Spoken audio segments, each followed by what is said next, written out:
Over 1,000 content creators, big, small, and massive, have been using a shady fundraising platform called Softgiving to raise money for charity. What makes Softgiving so shady? It's recently been revealed that Softgiving has been secretly taking half of the charitable funds raised by the streamers and their communities.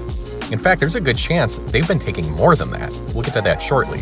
But we need to highlight right off the bat that if we take the number of creators that have been using this platform, the huge sums of money that they have raised, and the massive cut that Softgiving has been taking for themselves, Softgiving just might be the biggest scam in YouTube and or Twitch history. Now, in our last video about Softgiving, we looked at Hasan Piker's use of the platform, but after releasing that video, and looking a little deeper into this controversy, it became abundantly clear that Hasan was just the tip of the iceberg. In fact, chances are, at least one of your favorite content creators has been using the Softgiving platform or donated to a fundraising campaign that's been facilitated by Softgiving.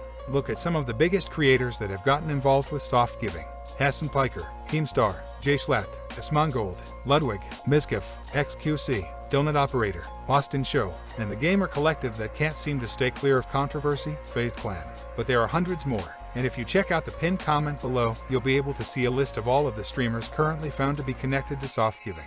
Then there are countless creators, from Mr. Beast to PewDiePie to Casey Neistat, who have donated to high-profile Softgiving charity streams, presumably without knowing that half of what they contributed would be snatched up by Softgiving. But maybe the reason Softgiving is taking such a huge cut of donated funds is because their fundraising scheme is a game-changing innovation like their website claims. It turns out the answer there is definitely no. I recently asked a nonprofit executive with almost 2 decades of nonprofit management experience to look at Softgiving's website and some of the information that has come to light about them recently, and he said there's nothing special about what they're doing at all. In fact, here's exactly what he said. It all sounds shady as hell. I mean, it's just a new play on the professional fundraising scheme that's been around forever. You know, the one where a company calls 10,000 people on behalf of some charity and raises money. The company then keeps 90% of the money raised and only 10% goes to the charity. Sure, it's money for the charity, but the donors aren't donating thinking that 10 cents of every dollar gets to the charity. This is just that using a different technology, and running it through a controlled foundation with donor-advised funds is a giant red flag.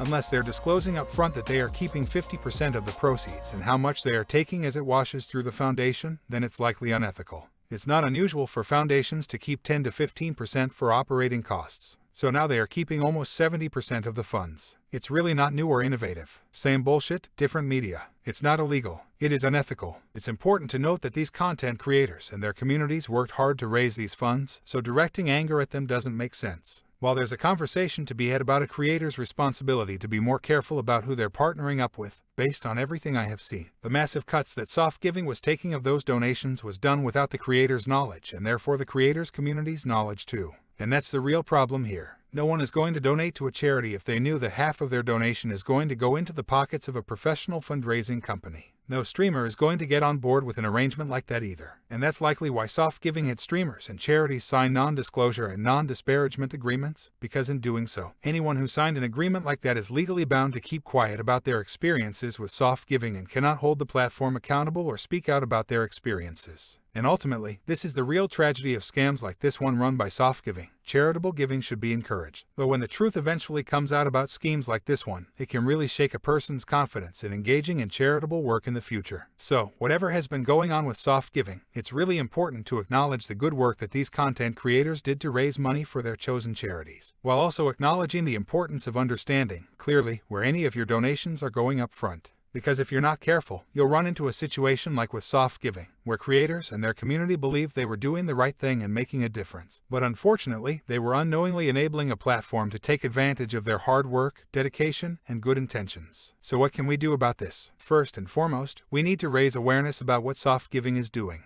It's important that the streamers and their communities know that their hard work and donations are not going directly towards the intended charities. We also need to put pressure on Softgiving to be more transparent and accountable for the things they have done. This is not acceptable behavior, and it's time for Softgiving to take responsibility and make things right. We can also encourage the streamers and charities to speak out about their experiences with Softgiving. Even though they may have signed non-disclosure and non-disparagement agreements, it's important that they speak up and share their stories. At the very least, the streamers and charities that have worked with Softgiving in the past or are working with them now should publicly request to have Softgiving free them from any agreements they may have signed that may inhibit their ability to speak freely about their experiences. By doing so, they can help raise awareness and put pressure on Softgiving to be more transparent and accountable. So there you have it, Softgiving, a platform that many of the biggest Twitch streamers and YouTubers have used to raise money for charity, has been secretly taking half of all the charitable funds raised. This is not acceptable, and we need to take action to hold Softgiving accountable and raise awareness about their actions. Let's stand together and demand transparency and accountability from all fundraising platforms, so that our hard work and donations can truly make a difference for the causes we care about. Thanks for watching, and we'll see you in the next video.